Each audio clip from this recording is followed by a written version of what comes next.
today. Now go and tell all the neighbors, yeah. Then crank up the radio. There's infotainment, brilliance to get you on your way. Wake up and start your day with Jimmy Lakey.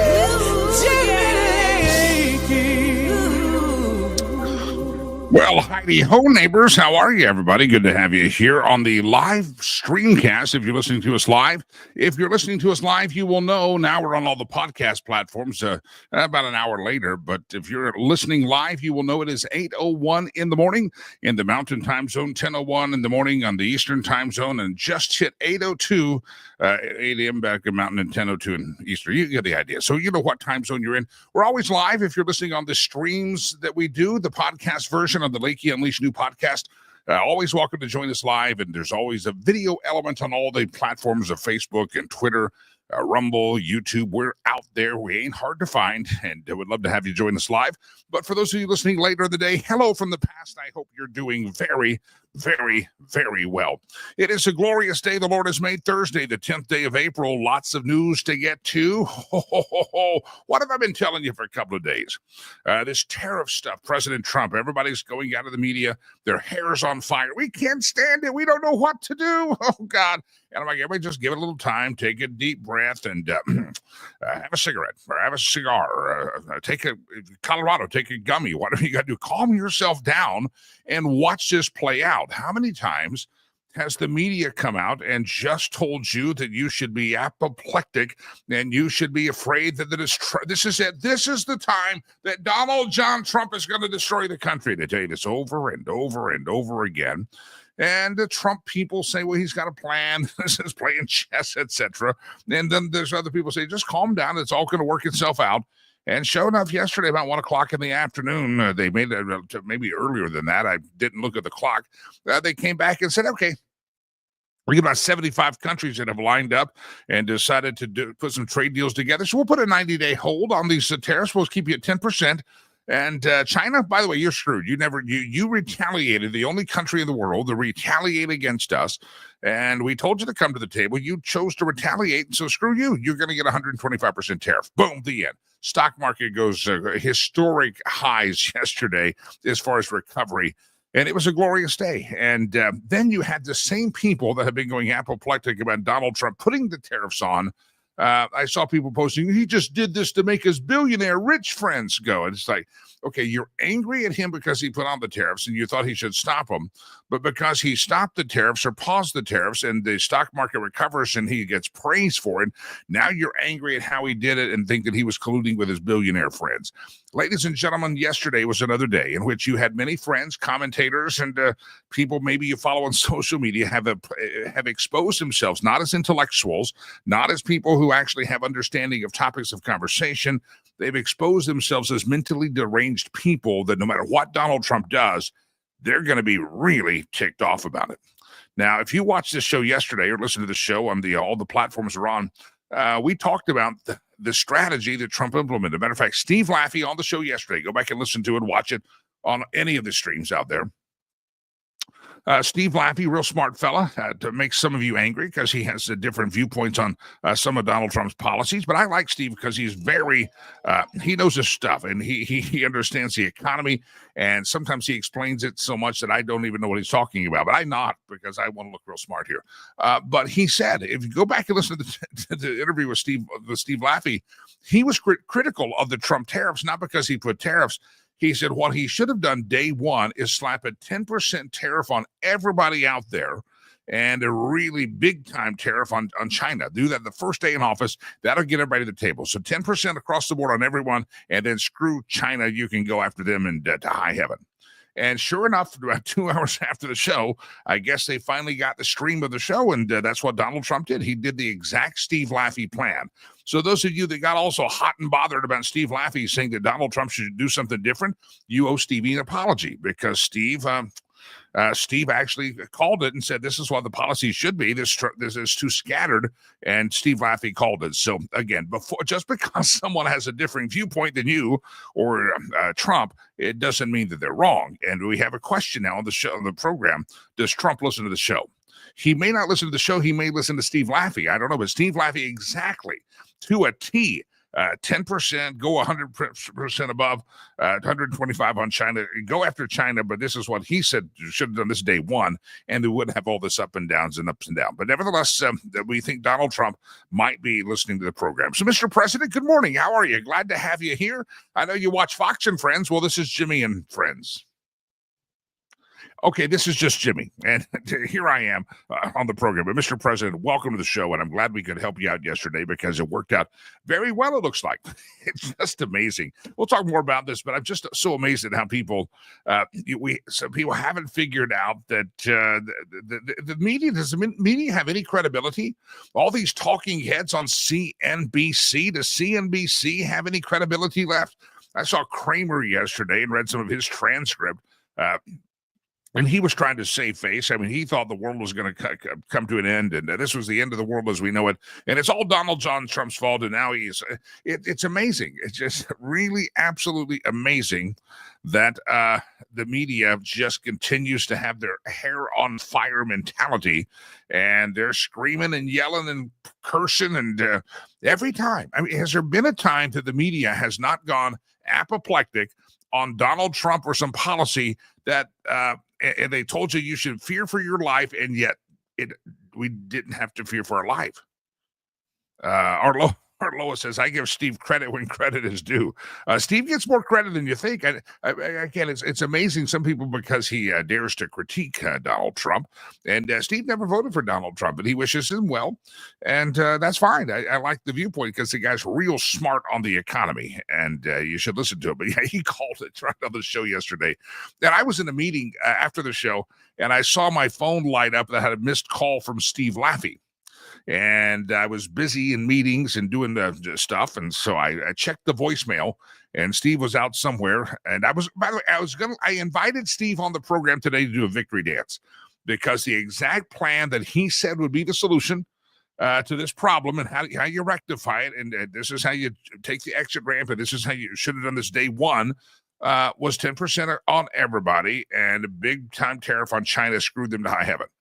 And that's exactly the plan that came out yesterday. So I was going to let Steve do a victory lap, but he is headed out of town this morning to go see his son, who is a 16-year-old university student in Europe. So that's smart kids are the Laffey family, just like their papa. So anyway, there you have it. Anybody watching it? Just watching yesterday was absolutely positively amusing. All right, we'll come back and talk about this. What Treasury Secretary Bessent said, that this was kind of the plan all along, that he goaded China because China now has the worst end of the tariff deal. And we'll talk more about that. And again, there's people that say, no, he saw trouble and he was just trying to recover.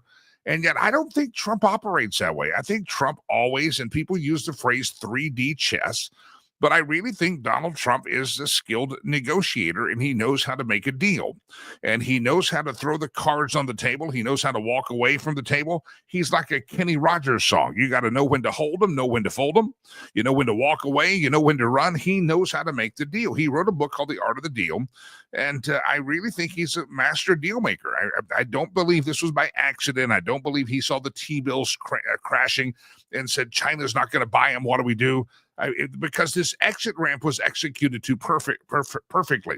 Usually if you're having to jump off of a burning ship or out of a burning airplane, there's chaos and there's carnage everywhere. The only carnage here is the reputation of the media. The only carnage here is the reputation of people at CNBC that were destined to tell you that this was doomsday and these tariffs would never, ever work. I did hear some people on Fox News last night.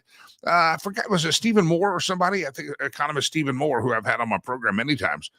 Stephen Moore says, I got to be honest, I was a naysayer. He says, I wasn't sure this strategy would work. He says, but I knew that if it would work, it was going to work for Donald J. Trump. So anyway, some people want you to believe that this was just Donald Trump trying to save face because it was all falling apart.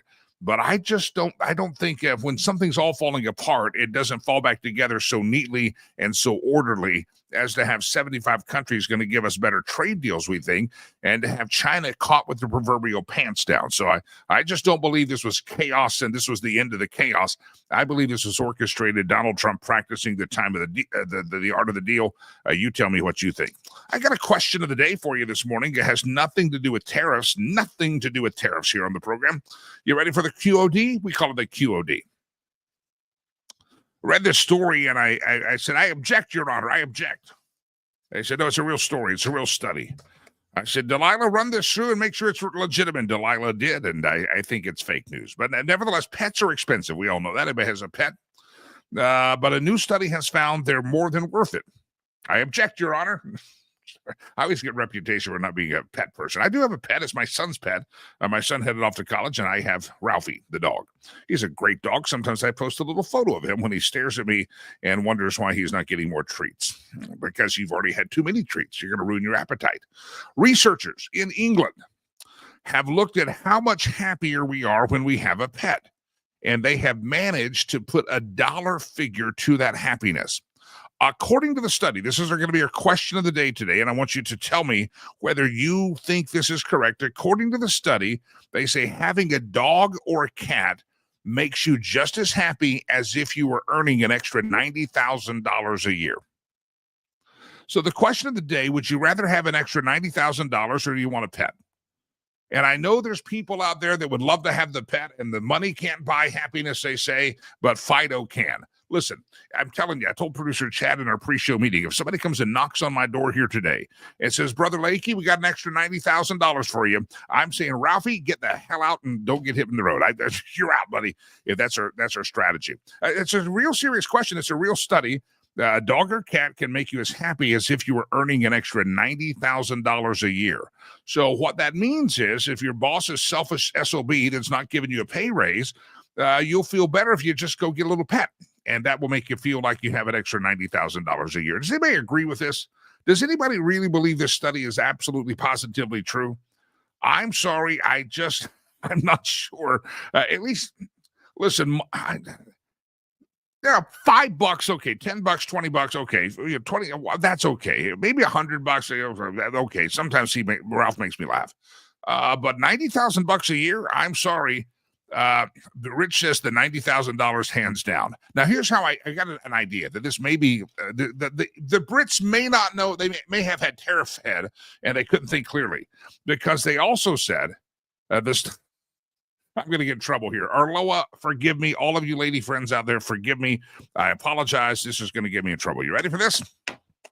The original study says that having a dog or a cat can make you as happy as having an extra $90,000 a year. So just remember that next time you're out spending your hard-earned money on dog food. In my case, I travel a lot, putting him up at the doggy hotel, which is 5-star, and they pamper him, and it costs me money. Just remember how happy he makes me, $90,000, right? The study also said, this is why I question the study just slightly. The study also said being married ups your happiness by another extra $90,000 a year. And I hear silence in the peanut gallery. If you're watching the show with your husband or wife, don't ask. Just do not ask. Would you take me over $90,000 or $90,000? Don't ask that question. I would advise you to. It's like when the pastor of your church says something in a sermon about how somebody's doing something. Don't look at your neighbor. Don't stare at him, okay? Don't do that. And so, yeah, the study also says that not being married could up your happiness by an extra $90,000 a year. So you might want to take everything with a grain of salt there. But no, seriously, anybody would say, is there anybody out there that loves your pet so much that you would say, no, I'm going to keep the pet. You keep your $90,000 in your pocket, and I'm just going to keep Fido, or I'm thinking of a dog's name, a cat's name, Garfield the cat. Is Garfield something?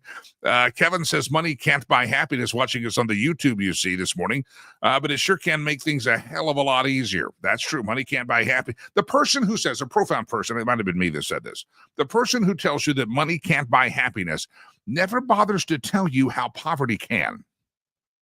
Just think of that, contemplate it. Wisdom from Brother Lakey here this morning. All right, would you rather have an extra $90,000 or would you rather have a pet? You tell me. That's the question of the day. So whether you're watching on Facebook.com/Jimmy Lakey fan page, Facebook.com/Red Wave America, the Media Equalizer on Facebook, or any other platform on Facebook we're on, comment and we will see it here. And Jerry and I have been married for nearly 52 years, says Arloa happily. Arloa, if somebody offered you $90,000, do you show Jerry the door? That's all I'm at. Don't answer that out loud if Jerry's going to have his feelings hurt. I'm just saying. And then don't Arloa ask Jerry that. If you're listening on the podcast version, when we do the live show, comments on all the platforms stream across the screen. So people are actually, their comments get recognized. And that's where I'm all of a sudden recognizing and having a private conversation with Arloa, who's one of our viewers and listeners in Texas. And so if you hear me do that, we got to train the people to do that. Rich says my wife is priceless. Yeah, so she's so priceless. So if someone walked up and said, "Here's $90,000," do you take the cash and hand over the? Just don't answer these questions out loud. These are just thoughts to think about.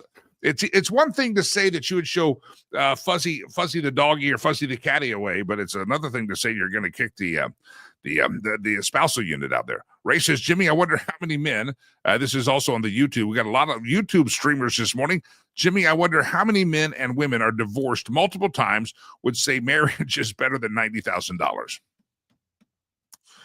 I'm not, you guys have to answer this in the coddles of your own heart. I can't do it. Jim commenting on a Facebook feed, he says, I need to see all the factors included in the study. Sounds like they have a little skewed with an inflation factor.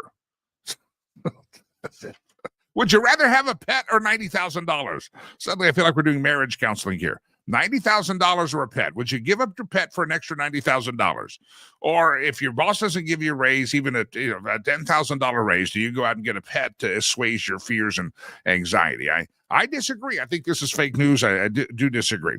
All right, we'll talk more tariffs here coming up on the program. The question of the day remains, would you take a pet or $90,000? If you had to choose, which one will give you more happiness, the pet or the $90,000? Feel free to answer that question for us. We'd love to have you on all the platforms, as you can see, even on the Rumble, the Instagram. Feel free to jump in there. And those the Instagram doesn't pop in the studio, but we'll check over on Instagram. Don't usually get a lot of comments over there because Instagram's not a long-form media platform. We're on there, but people watch it for about 20 seconds and they move forward. That's just the way of Instagram. Instagram's about reels. But Rumble, good morning. We want to hear from our Rumble followers this morning. YouTube has checked in. Ray's checked in. Kevin's checked in on YouTube. If you're a Rumbler, feel free to jump in there as well. And also some tweeters out there. Look at the tweeter numbers this morning. And the tweeter always grows throughout the day. So I'd love to hear from you. Would you rather have the the pet, or would you rather have the $90,000? A study says people say having a pet can make them just as happy as if they got $90,000. And I'm not so sure about that, but that's just me. Maybe I'm Ebenezer Scrooge when it comes to the pet world, but I'll take the 90,000. All right. I want to come back to the tariffs and stuff, and just some of the dumb things that are said by the CNBC types. Like Gavin Newsom said, Trump caved. He caved on him. Now, again, these people have been kvetching about the tariffs all week, for a week since Liberation Day. And now they're upset that Donald dropped the tariffs and says, see, he caved. He's a weakling. He has no resolute ideas. He's damned if he does, and he damned if he doesn't. And that is because the people out there in the media and some of your friends and neighbors have Trump derangement syndrome. They literally, as Ann Coulter said years ago, liberalism is a mental disorder. And some of these people actually have mental disorders when it comes to their Trump derangement syndrome. And so for 7 days, they kvetch and they bellyache and they moan about these tariffs. And then when Trump drops the tariffs, they say, see, he's a weakling. He's a weakling. He couldn't stand resolute on the tariffs. Gavin Newsom, old slick Gavin Newsom from California. Gavin says that Donald Trump caved. He caved. Again, this is what these people believe. That when you cave and things collapse in your policy, if he was an Olympic gymnast for a caving or a bad performance, my friends, Donald Trump stuck the landing. You know what I'm saying? He stuck the landing, hands in the air, boom. Everybody fell in line. That's why Scott Bessent, our Treasury Secretary, said that he goaded China into do this. China tried to retaliate, and all these other countries line up with the United States. Say, yeah, we should negotiate with you, President Trump. And China gets on the short end of the stick. And Gavin Newsom, though, says, no, he caved. He absolutely caved. Has Gavin Newsom found any economic problem that he's ever solved? I mean, these are people that create their own economic problems, economic disasters in their state, economic disasters for the nation. And suddenly we're supposed to be listening to them for economic advice on tariffs. These are people who actually can't even pay their student loans, and they haven't even figured out how to do that. And we're supposed to listen to them on the Wall Street analysis. It's some of the stupidest stuff. And again, the hair on fire media really exposed themselves. Indeed, they did. All right. It's a pleasure to have you here. If you joined us yesterday, we gave you a couple of big announcements. Oh, by the way, Sherry Pife's coming on the show today. Some of you in Colorado remember her investigative reporting skills for CompleteColorado.com.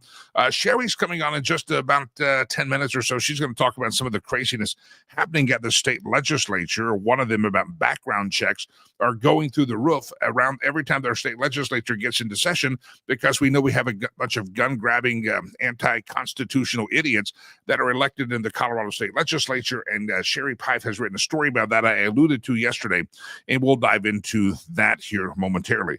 And there's also another news story that I'll play you that Colorado has made national news with some going after parental rights. Again, Gavin Newsom, we talked about him in California.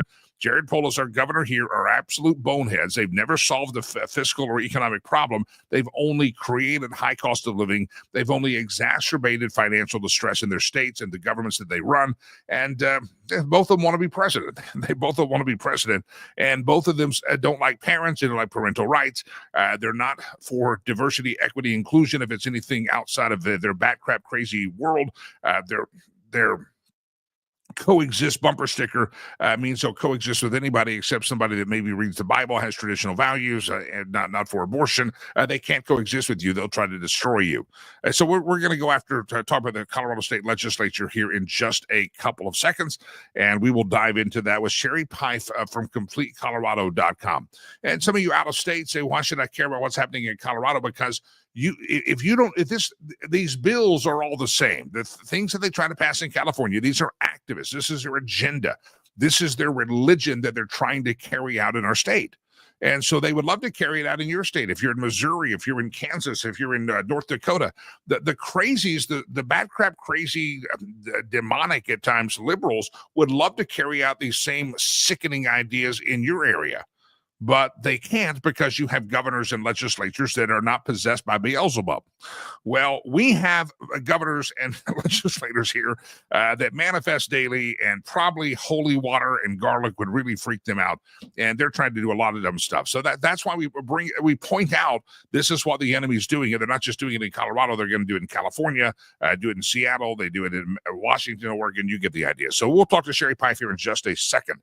Also, if you were on the show yesterday, you heard the big announcement that we do this daily update, 8 o'clock Mountain Time, 10 o'clock Eastern Time.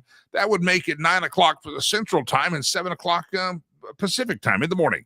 We are here, but we have revolutionized ourselves to where we are not just a streamcast any longer. We are now an official podcast. People would ask us all the time, how can I listen to the show? And we would say, well, go to one of the feeds that we were on. And as you go to those feeds, go scroll down and you will see you can watch it live there.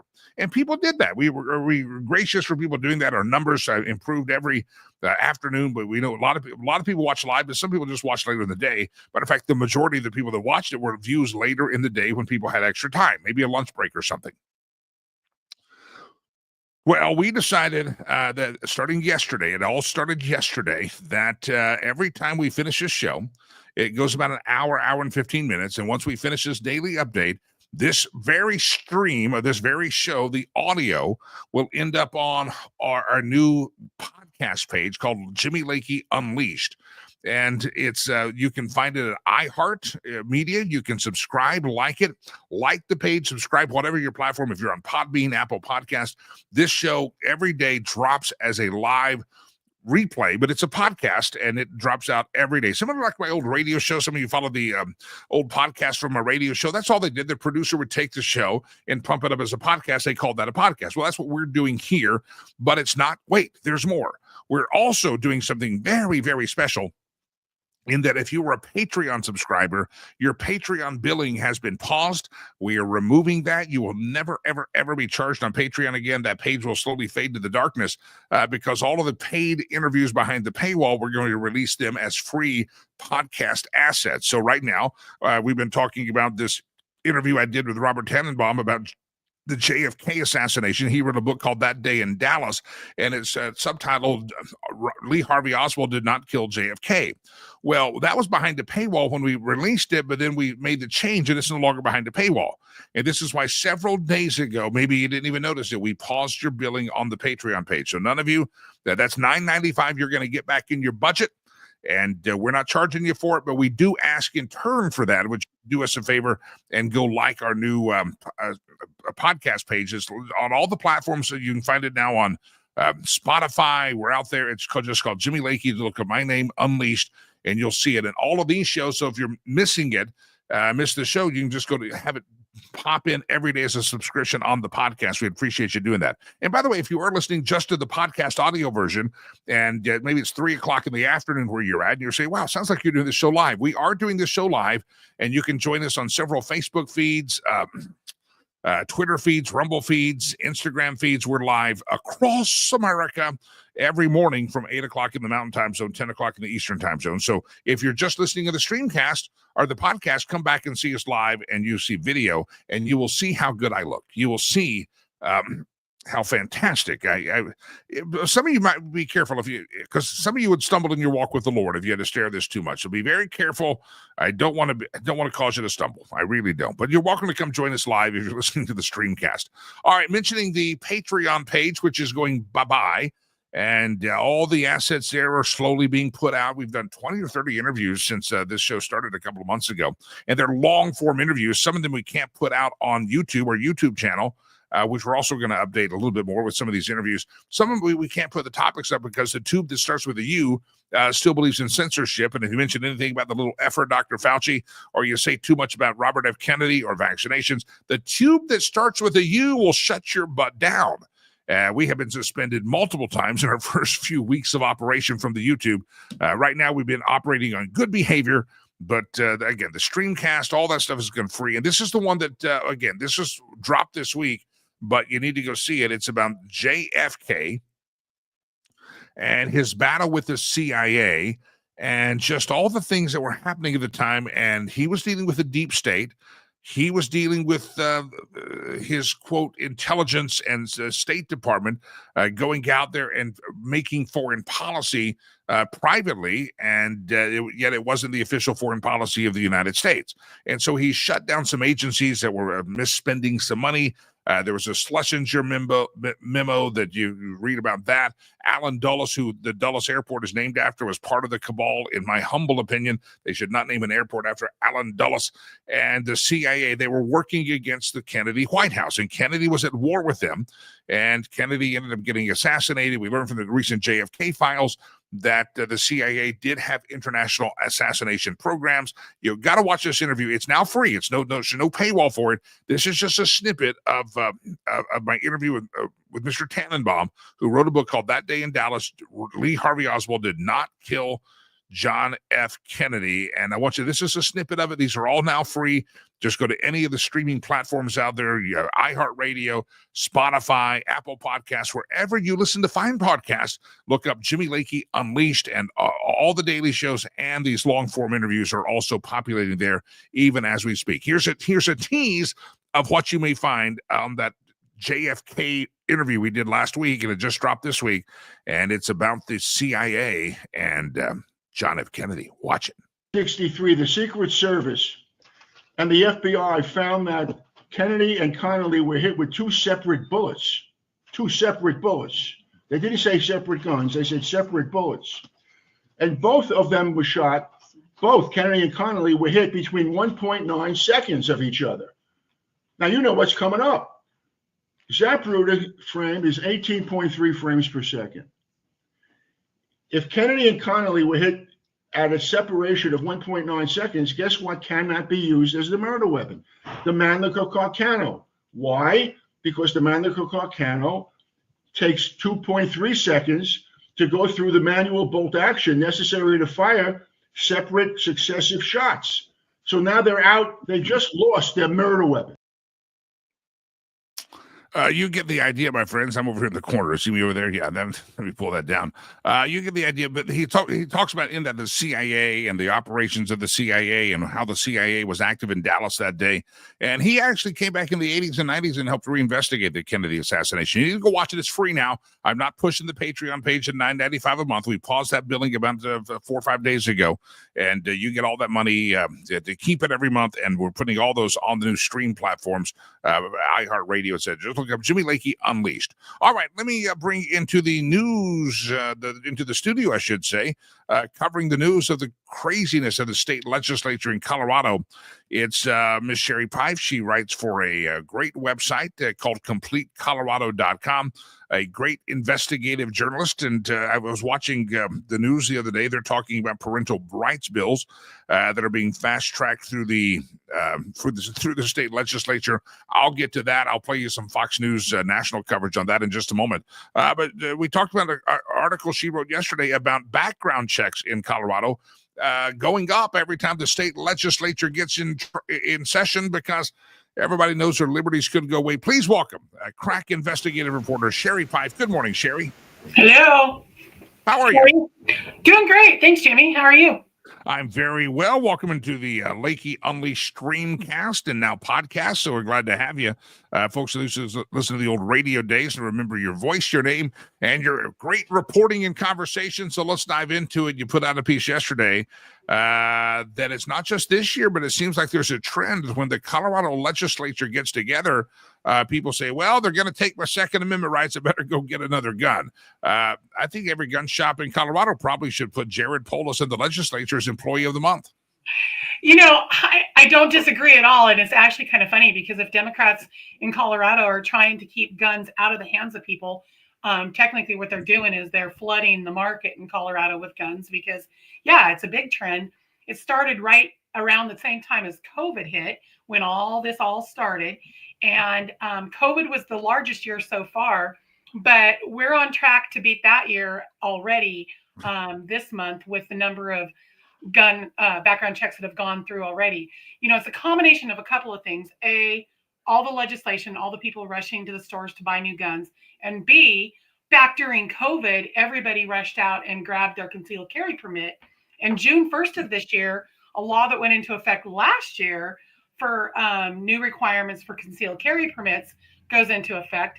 So prior to June 1st, everybody is rushing to either get a concealed carry permit or renew their old concealed carry permit because those people that got them back during COVID in 2020 are now up for renewal in 2025.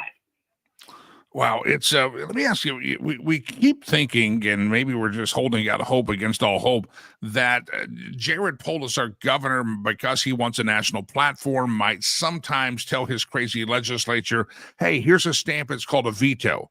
But Jared Polis vetoes very little. Jared Polis buys on hook, line, and sinker to every bat crap, crazy leftist, gun-grabbing, anti-Second Amendment, anti-constitutional idea he can get to.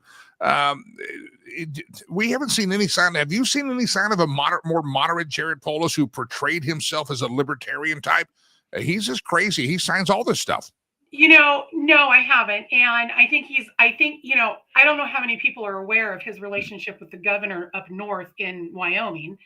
But he and Jeff Gordon, who people want to believe is an extreme strong conservative up in Wyoming, he and Jeff Gordon have actually gotten to be pretty good buddies.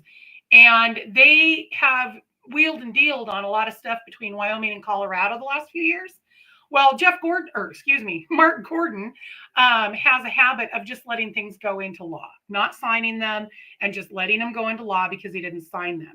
And so I think Jared Polis is about to pull a Mark Gordon in Colorado and let that bill go into law without his signature. Because I mean, it happens up here in Wyoming all the time.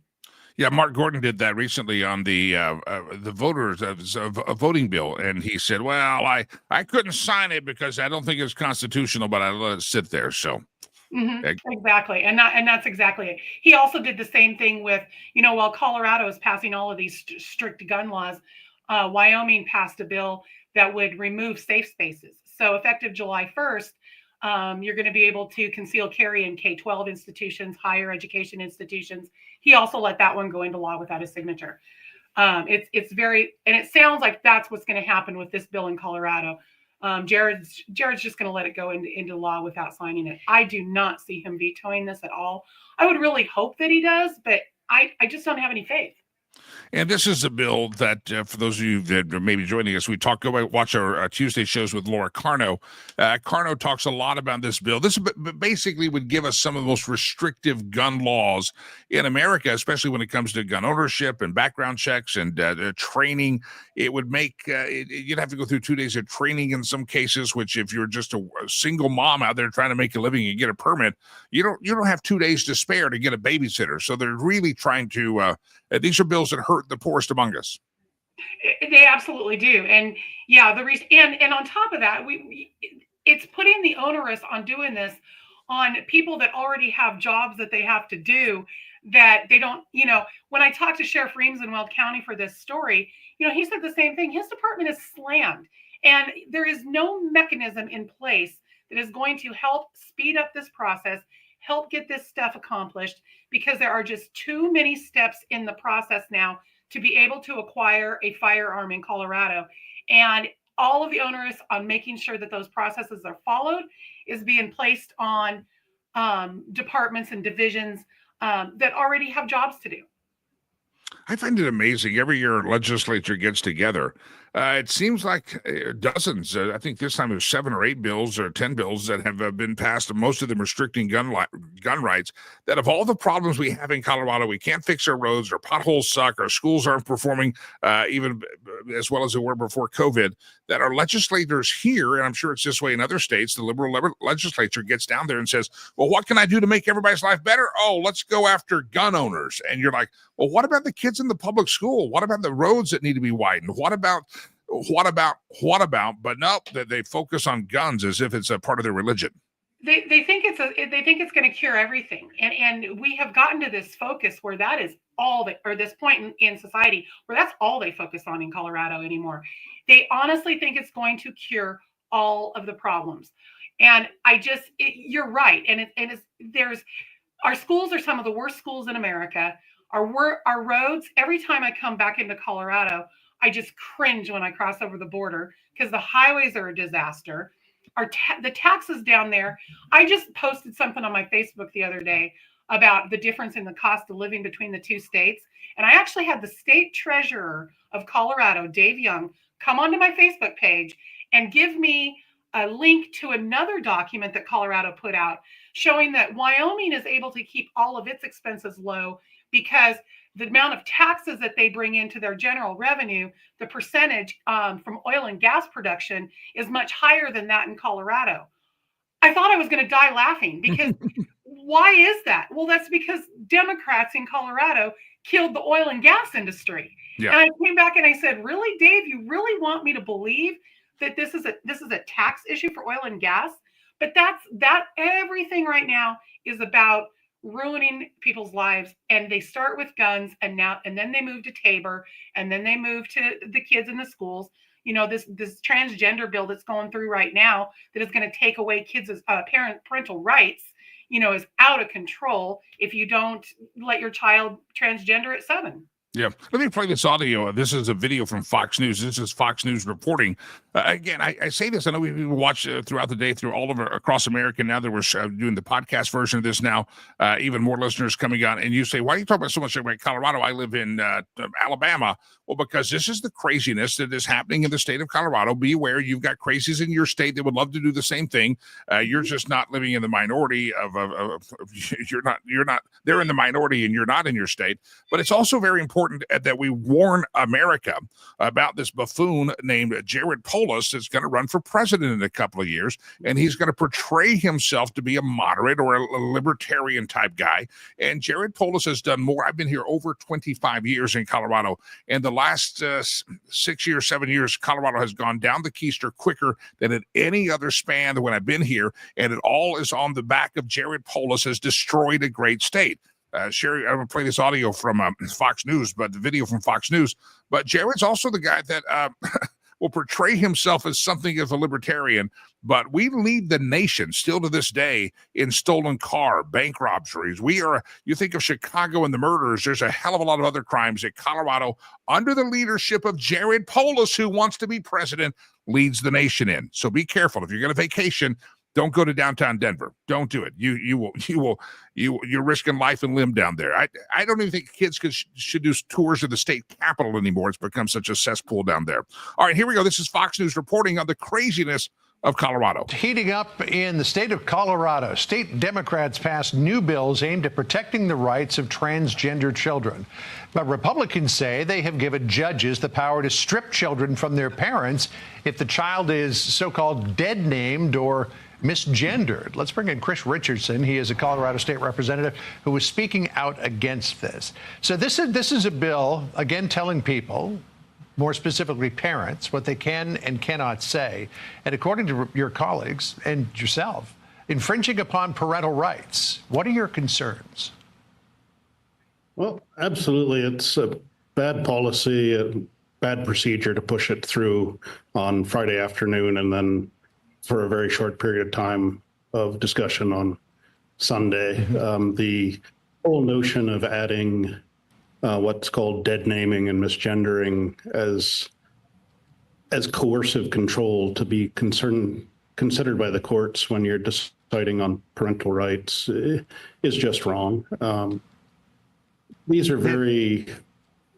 Go ahead, sir, please. I was just going to say, to your point there, here's what the bill says, in part, quote, when making child custody decisions and determining the best interests of a child for purposes of parenting time, a court shall consider dead naming, misgendering, or threaten to publish material related to an individual's gender-affirming healthcare services as types of coercive control, which basically is another word a lot of people believe for child abuse.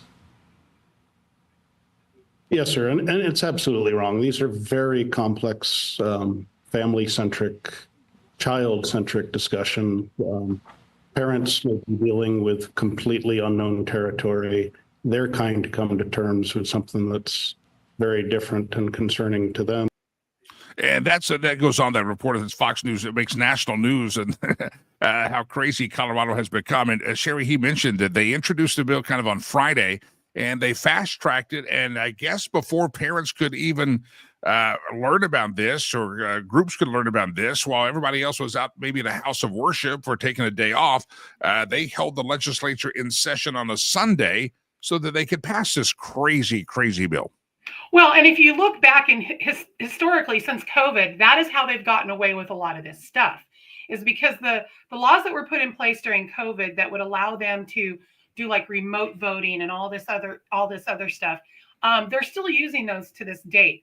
And even with SB 003, the gun bill, how many times did they stop it, restart it, reschedule it, redo this, and have this hearing? People thought they were going to have the hearing on Tuesday at 1:30, and then, oops, no, at Tuesday at 12, we changed it to Wednesday at 9. This is the games that they play to keep people out of the Capitol, to keep them from testifying. And here's a good example. SB 77, the open records bill that Kathy Kipp up in your neck of the woods sponsored, that is waiting for the governor to sign, looks like he might actually veto that one. And, praise the Lord if he does, because that would be amazing. It'll define journalism. It'll keep open records out of the hands of citizens. But that particular bill, that public testimony switched around enough so many times that they didn't have a whole lot of people in there to testify. So that's what they do. They play these bait and switch games, not only with the public, but with Republican legislators. They hold sessions on weekends and Sundays. so that they can get done what they want to get pushed through. And then they'll wait. The scariest part of the Colorado legislature is the last week of the legislative session, because those 5 days are, every bill that nobody knew was coming, that we now just ram through as fast as we can because we knew that we would have too much opposition to it. Yeah, and for folks that are outside of the state, if you ever want to go testify, you never really know the exact time. They change it on you. And some folks come from our capitals in Denver, and most of the state, as far as geography, is not close to Denver. You got to drive if you're coming in from what we call the Western Slope, Grand Junction. That's a 3-4 hour drive over at least. And you're looking at maybe if you're trying to make a day trip, but then they change the hearing once you arrive and push it back a day. You either have to go home unfruitful to petition your legislators, and they're happy to not hear from you, or you have to do the expense of a hotel room. And that's what Jared Polis and his merry band of mad people down at the state legislature want. They don't seem to want to have the public speaking up. They feel that they have been elected, and so therefore leave us alone, and we'll just run this place like we want to run this place. Well, they know better than us. I mean, if you think back to the oil and gas, what was it, Prop 121 or whatever that the voters killed, or Prop CC or whatever it was so many years ago that the voters killed for the 2,500-foot setback. And then the very next legislative session, they came in and they did it anyway, and they put it into play anyway. Yeah. Well, now you've got Tabor, which has been in place in Colorado since the 90s. And now they want to ask a court since 1992. Now, after 40 years, they want to ask a judge if it's constitutional.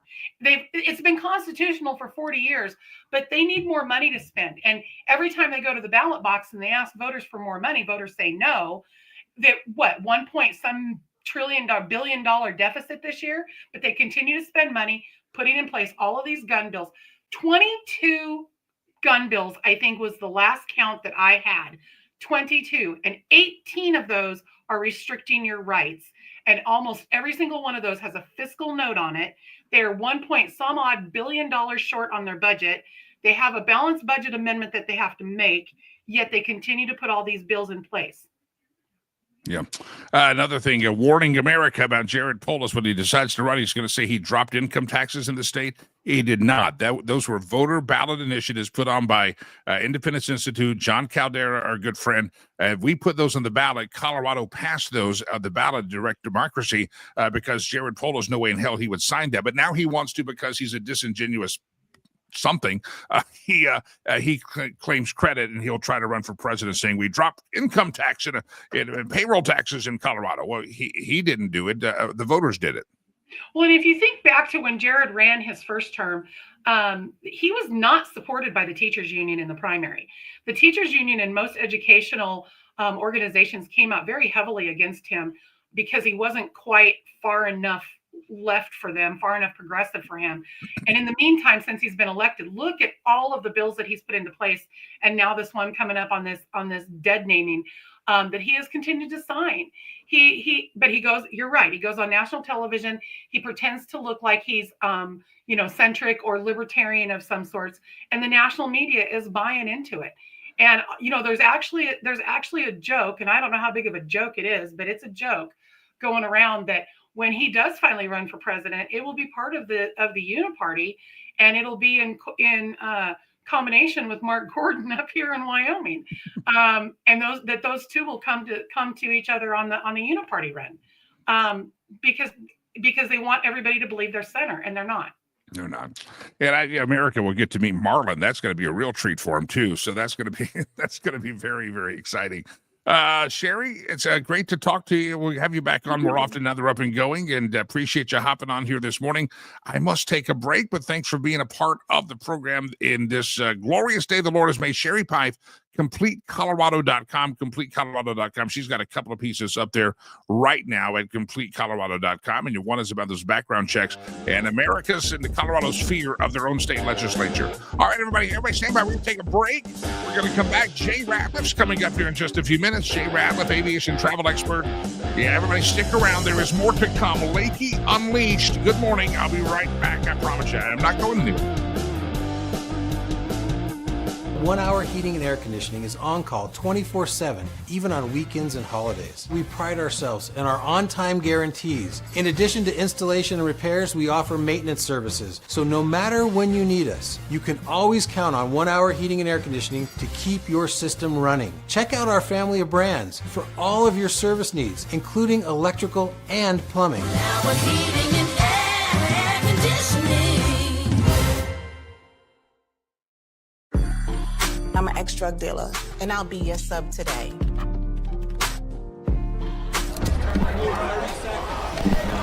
Two milligrams of fentanyl can be lethal. A lethal dose is in here. Who gets it, I won't know. It's cheap, it's potent, and it's profitable. The sad reality is fentanyl is being mixed into everything now. More kids should know.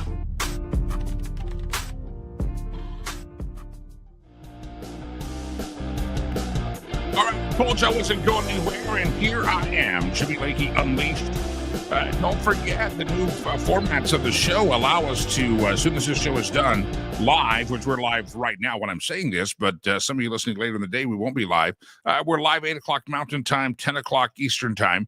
For an hour and 15 minutes, and then this show immediately winds into a recording file, and it gets loaded up now on all the the podcast platforms, and you can now watch it there. So go like us there. The Patreon page we've stopped the billing on that, and what we're going to do is all those interviews that we posted up there, including the JFK interview, one with Dennis Neal from formerly of CNBC and Fox News, from Elon. Those are already up there. They're no longer behind a paywall. They're accessible to all of you, and we're just trying to grow the audience in many ways as we can, and the podcast way is to do that. So if you watch podcast, go ahead and subscribe and like to this thing, and make sure that way if you miss a portion of it, you want to go back and listen to my dulcet tones throughout the day, you can do that.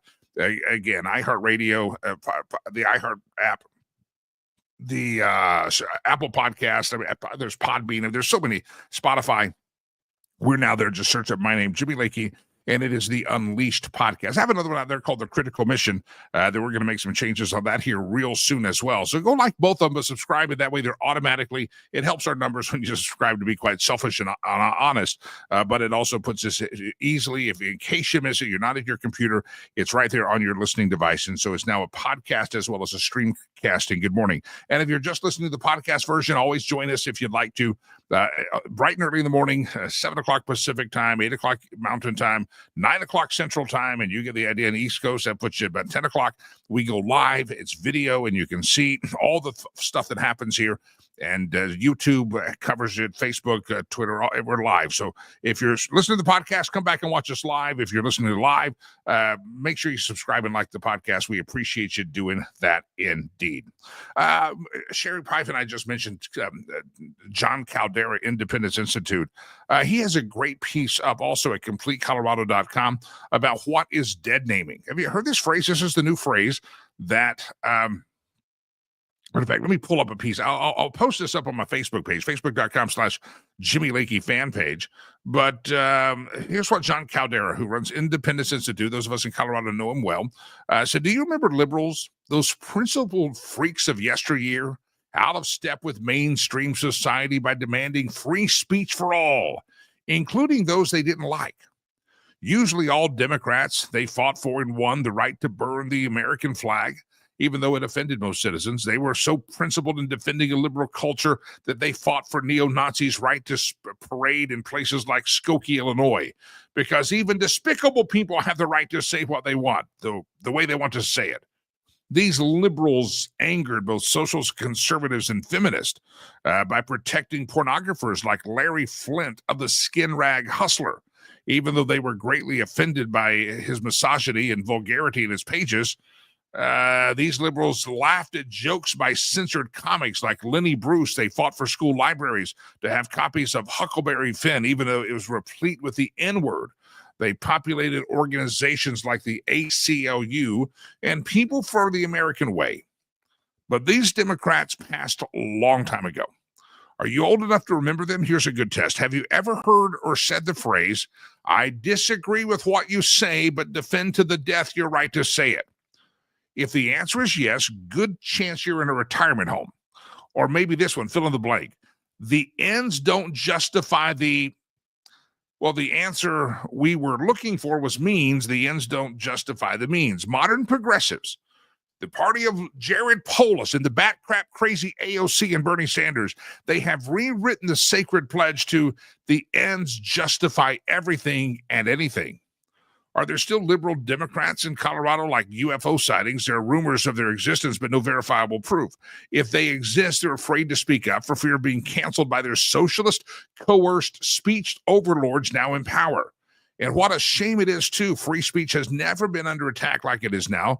If you don't believe me, go bake a cake, writes Caldera, celebrating something that goes against your religion. By the way, ever notice progressives only sue Christian cake bakers? Have they ever gone to a Muslim cake baker and say, hey, make us a cake for about celebrating gay marriage? And they never do that, do they? They only go after the Christians. If principled Democrats weren't hiding themselves like Anne Frank's family, hoping not to be found and eliminated, they might take after their ancestors and fight coerced speech like what is in Colorado's House Bill 1312. Beyond disempowering parents' right to raise their own kids and outlawing gender-based uniforms in schools, this bill not only prohibits misgendering or dead-naming a person in public, but it also makes it a discriminatory act under the Colorado Anti-Discrimination Act. The pronoun police are becoming the pronoun police, the judge, and the executioner. If you don't know the phrase dead naming, it is calling someone who has transitioned by his old name.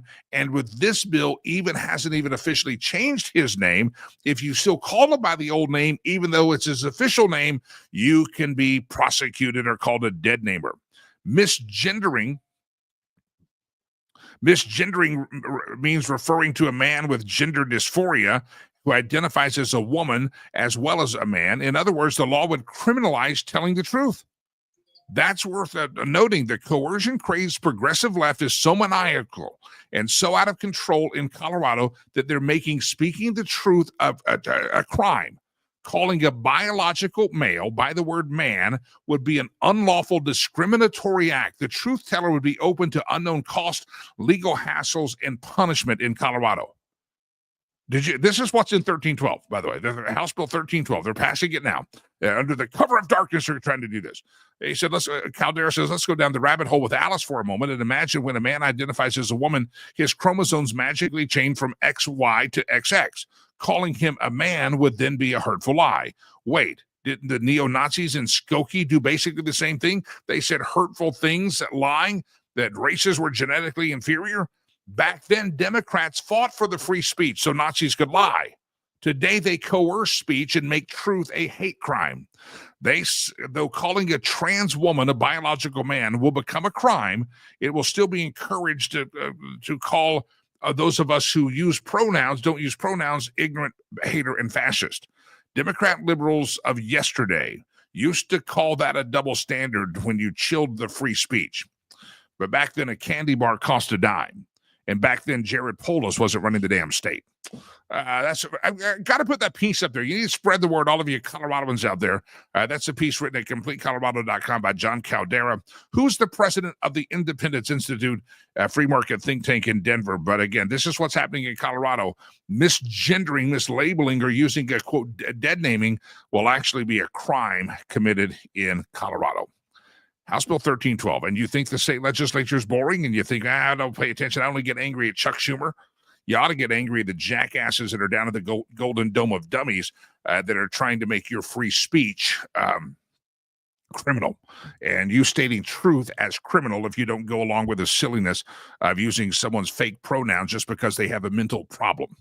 All right, it's all happening at the state legislature today. I want to remind you before we are joined by Jay Ratliff, our aviation and travel expert, about Sherry Cree. HomesWithSherry.com. HomesWithSherry.com. I tell the story that I thought was kind of funny. She posted this up. She went to a retirement party and a going away party for some people that she had just sold their home in the neighborhood as they had retired. And she said she was the most popular person at the party for the family that she sold the home, got them top dollars. She got them a quick sale. Everything just went swimmingly wonderful with Sherry's white glove service. But she was also the most unpopular person at the party because the people in the neighborhood said, man, we wish you would have slowed that down. They're moving away too quick. We knew they were going to leave, but we thought and have more time with her, but you were just too good. And she jokingly said she was the most loved and hated person at the same party. And that's just the reputation. By the way, a lot of people, like this couple, I think this was the second or third time they'd used her. She wants to become your realtor for life. She wants to perform so swimmingly excellent, with excellency, that she becomes your realtor for life. She's had people that call her up and say, well, we'll talk about selling. She has a consultation. And then she didn't hear, and she said, well, I guess they didn't want to hire me. And then she realizes they were waiting. They took her advice. Somebody waited 2 or 3 years and called her and said, hey, remember us? We want to sell our home now. And we took your advice, and it was not the right time. She wants to become your realtor for life. She wants to kind of help you see that it's not just one transaction. It's what the next transaction, the stepping stones. Real estate can create generational wealth. And she wants to make sure that you're having those opportunities. Homeswithsherry.com. Anywhere under the sound of my tones in Colorado, homeswithsherry.com. If you're down in the Tren de Aragua land of Parker or of Aurora, she'll help you avoid that area, and she can get you moved out to a safer place in Southeast Aurora, somewhere that's not occupied by gangs. Just say she's helpful with that. If you're in Boulder, if you're in Broomfield, if you're in Wellington or Windsor, if you're in Fort Collins, you're in Castle Rock, you get the idea. All of them down that I-25 corridor in Colorado. Homeswithsherry.com, homeswithsherry.com. Look up ninja sales tactics and how the excellence that people bring when they have ninja sales practices. That's how Sherry treats real estate. Just look it up and go to her website, homeswithsherry.com. Have a conversation with her. It's just a time of year you need to start kind of thinking about those real estate goals, the real estate transactions. Buy, sell, homeswithsherry.com, homeswithsherry.com, homeswithsherry.com, and make sure you tell her that you listened to her and heard about her on the Jaime Lagos Jimmy Lakey program. Ladies and gentlemen, every week at this time, we talk to aviation and travel expert Mr. Jay Ratliff. He has now stepped into the green room, and he joins us again this morning. I'm heading to the airport, so this is apropos. I'm heading to the airport like every Thursday, it seems anymore. Jay Ratliff, good morning, sir. Pleasant good morning. Well, top of the morning to you. Let's start with what's it like to travel across the country, because I'm about to travel across the country. Which part? I mean, the Northeast is going to be kind of the problem children of the day. Philadelphia, D.C., New York, Boston. We're already seeing some operational delays there, 30 to 45 minutes. Some of them right now touching close to an hour. But really anything south towards the west, pretty good shape today. I'm headed to St. Louis. Go see my son in Missouri. Yeah. So should be in good shape. I should be in good shape. That's not a bad flight either. That's just straight across, so it works out well. Although St. Louis is much harder to get to than it was all those years ago. Man, it was. I didn't realize that in the airport there they have some historic displays of what a hub that used to be. And PWA, they were huge there, and it was a perfect central spot of the country, somewhat with regards to a hub. You didn't have a lot of the weather issues in the summer that we have in Dallas that plagued Dallas and Houston with thunderstorms. But St. Louis, many times in the winter would take a brunt of it. But boy, it was a great airport, an incredible place to change planes. And, it's what happens when airlines merge and airline names go away. The hubs that they used to occupy are normally abandoned. And the airports are kind of left with, what do we do now after we spent 10 years expanding the airport, more runways, more terminal space. And now the airline's leaving. So we've got to find some way to pay for all this. Yeah, Southwest Airlines has a big presence there. I'm catching United out of here, but yeah, it's tough.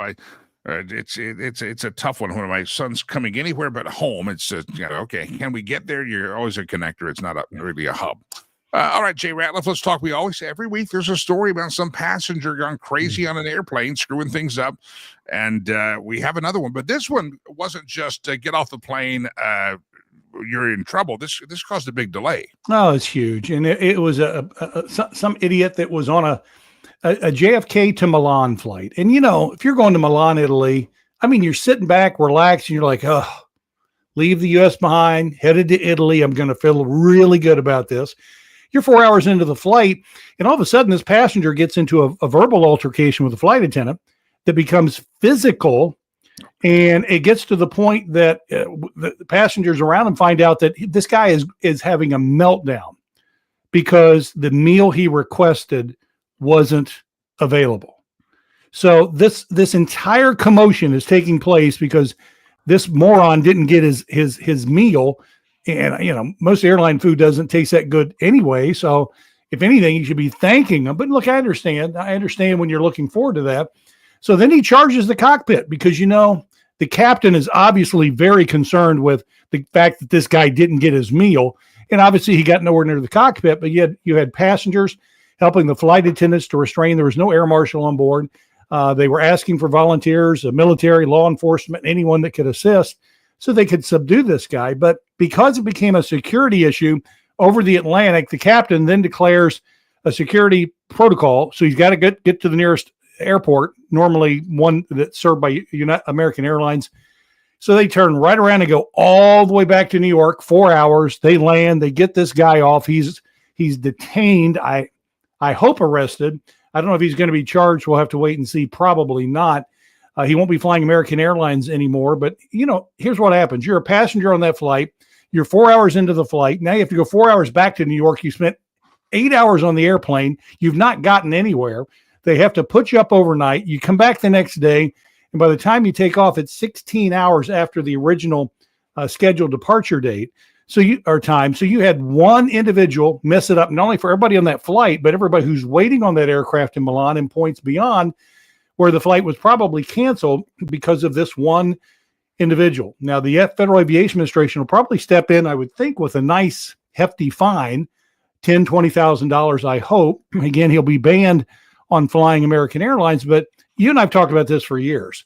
Anybody that assaults a passenger, anyone who especially assaults a flight attendant, a uniformed crew member, should not fly any U.S. carrier for a period of time. 1 year, 2 years, 3 years. Problem is the airlines don't share that information. So that guy will be free to fly the skies on any other carrier in the United States. Yeah, beware of him. But hang a sign up at the airport of it and say, watch out for this cat. Yeah, I hope they charge him. That's just unnecessary. They rarely ever do, even on assault cases with passengers, because the paperwork has to be filed at the point of arrival. Flight crews are normally going on to their next flight that they have to catch, as are the pilots. And many times it's a corporate decision that we'll take care of this later. And the police just kind of throw their hands up. Like, how in the world are we supposed to help you if you're not going to take the time to fill out the paperwork that's going to get this particular individual charged? There should be some research, and you may have it, research of have these incidents increased in the last 10 years, 3 years, 5 years, or have they always been there? Now they just get more media coverage. If we can take the COVID mask area out of that question, they're happening at about the same rate that we had before.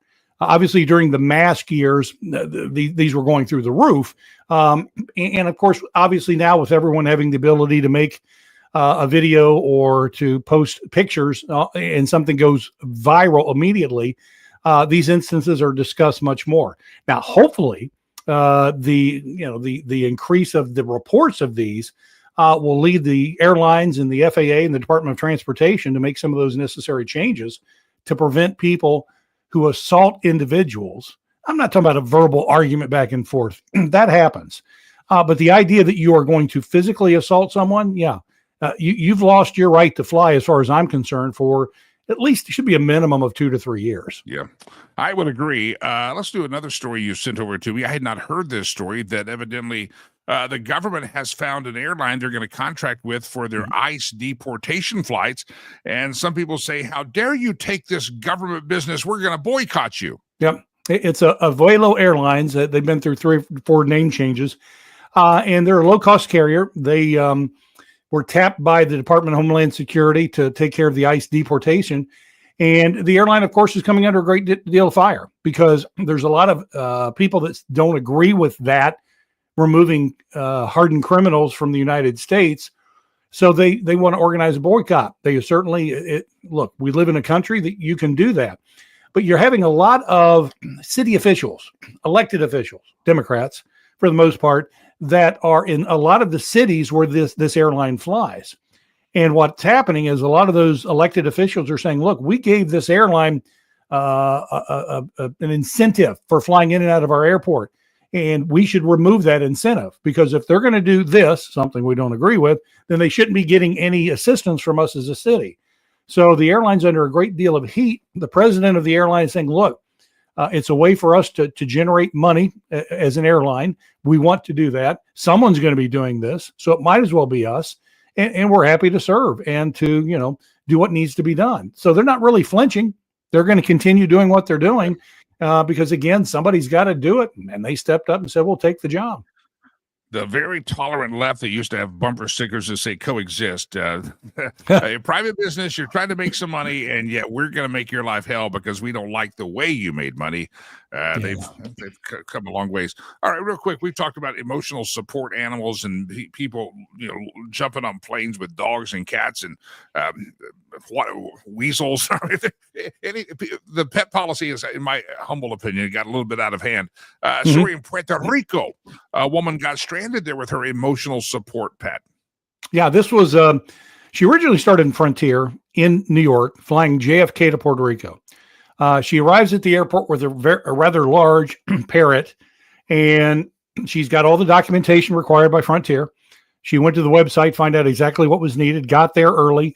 No problem. She's allowed to fly to Puerto Rico with her parrot as an emotional support animal. She gets to Puerto Rico and checks in to come back, and they say, time out. You can't fly with that parrot. We don't allow large birds as emotional support animals. They even reference the website that talks in specific language that I think it was large parrots or parrots weren't allowed as a support animal, whatever. So I'm sorry we made a mistake in New York.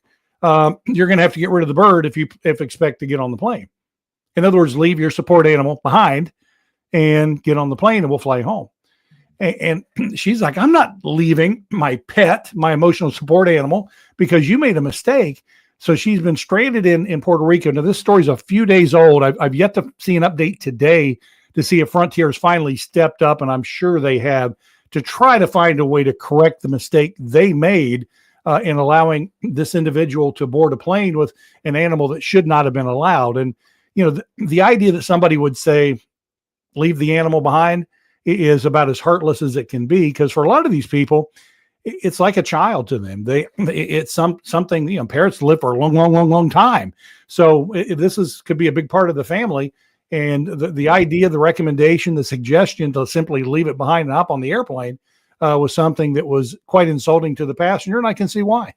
And the airline screwed up, so the airline needs to fix the problem. We have a question of the day today, Jay, that there's a study out of UK that says the study has monetized. People say they love their pets. Having a pet can make you as happy as having an extra $90,000 a year. I disagree. I'd take the $90,000. I would too. Does that mean if I have 4 animals, I have that much money? That would be nice. But listen, I know for a lot of people, my wife included, animals can be very soothing, and especially for individuals that are, they live alone.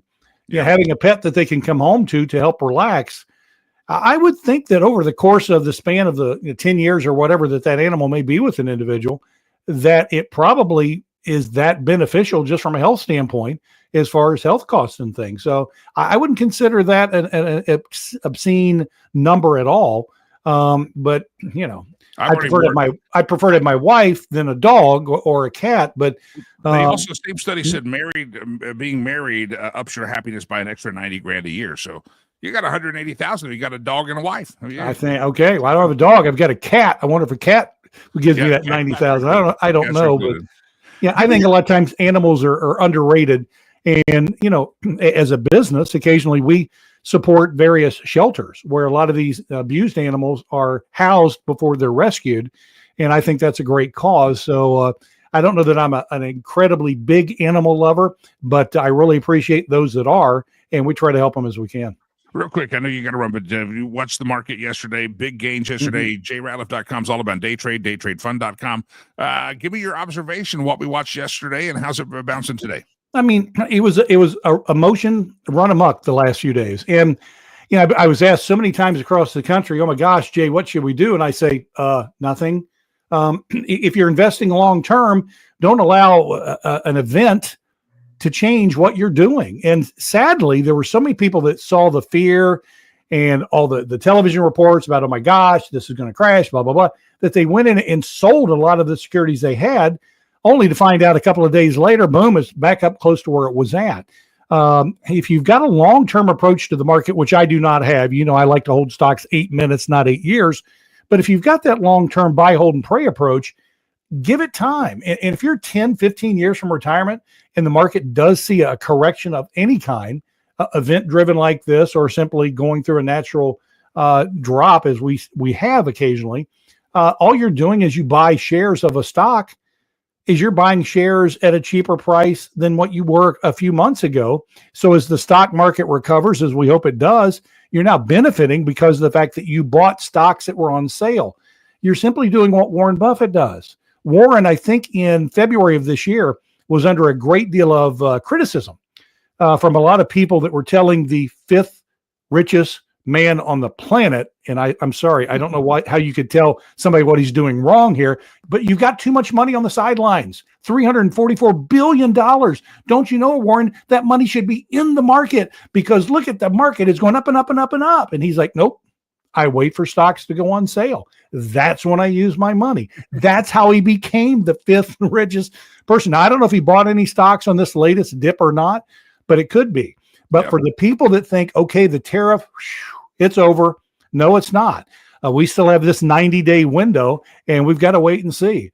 But if we go round 2 of this in 90 days, the good news is we all have the opportunity to prepare. We know it could be coming. We know to prepare ourselves. We know to relax. We know not to overreact. Or if you've got cash on the sidelines, simply, if you see stocks you like at a very specific discounted price, simply wait. And if you can snag those shares, do it. JRatliff.com. Appreciate you, brother. Thanks for hopping on the program today. Every Thursday, JRatliff.com. He'll teach you how to do the day trading. He takes on some new students every once in a while. daytradefund.com or also jratliff.com. And it's always fun to watch his comments regarding the stock market. So it's always good to do that. Ladies and gentlemen, it's time for tomorrow. I'll be doing the show live, good Lord willing, and the technology works out. I will be in Missouri tomorrow, and the great state of Missouri. I'll be there tomorrow, and I look forward to broadcasting live. Again, probably have more fine hotel art behind me. That's how it usually works out. But I'll be doing the show, I think, tomorrow and Monday from Missouri. My son plays the college ball. He's been injured. He's cleared to play. Expecting to get some reps. I haven't now seen him because he got injured his freshman year. Haven't seen him play football since the days of high school.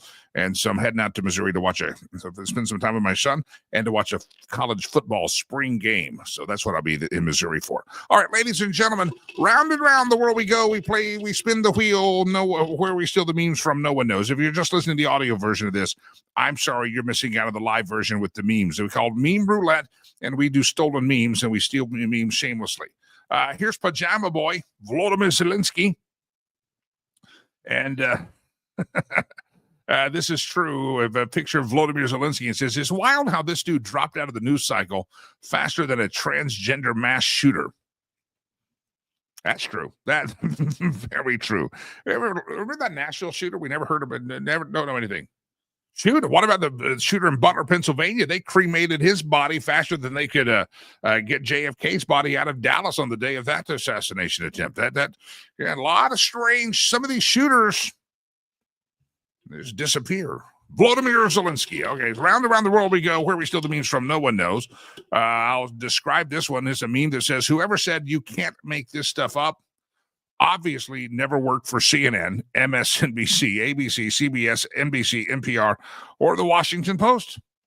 Yep, that's true, because they make a lot of stuff up. They could make up a whole lot of it. I don't think we have a lot of memes today, so here we go. Let's spin the meme machine, the wheel, see if we got the meme machine.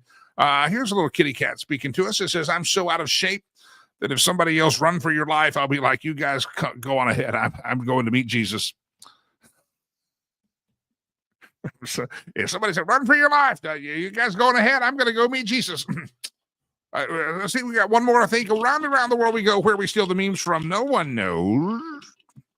It's a fortune cookie. You will not go very far in your life. China retaliates against tariffs by putting worse fortunes into your cookies.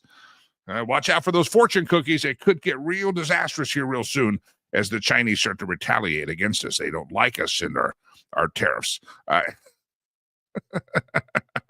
want to remind you, May 17th is our casino night for our charity, riverspromise.com. If riverspromise.org, you see the charity on the banner behind me. This is in Colorado at the Omni Interlaken Resort and Hotel, just in the Boulder and Denver area, Broomfield, Colorado. And it's all for fun. Get your tickets. Prices are going to go up soon. There's going to be live music. We have a great hotel room block. If you want to get a discounted room stay, come in from out of state for a night or two, feel free.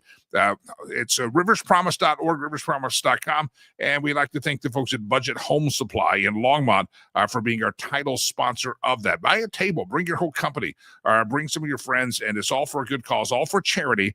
It's a casino gala, and it's benefiting the charity that I've started, and we talk about here often, Rivers Promise. Go to riverspromise.com, riverspromise.org for all the information, and it is coming up May 17th. Okay, breaking news. We'll follow this tomorrow. The House has advanced the budget resolution. Some Republicans were holding out.